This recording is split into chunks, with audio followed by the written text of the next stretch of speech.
કાલાવડ શહેરના જીવાદોરી સમાન બાલમભડી ડેમમાં તાલુકાના ગ્રામ્ય વિસ્તારમાં ભારે વરસાદ પડતા નવા નીર આવ્યા છે।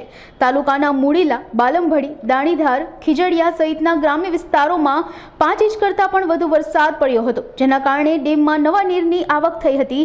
બાલમભડી ડેમ 18 ફૂટે ઓવરફ્લો થાય છે, ત્યારે હાલ ડેમ 13 ફૂટ જેટલો ભરાઈ ગયો છે। આ ડેમ કાલાવડ શહેરને પીવાનું પાણી તેમજ ખેડૂતોને સિંચાઈનું પાણી પૂરું પાડે છે, ત્યારે ડેમમાં પાણીની આવક થતાં શહેરીજનો ખુશીનો માહોલ જોવા મળ્યો હતો।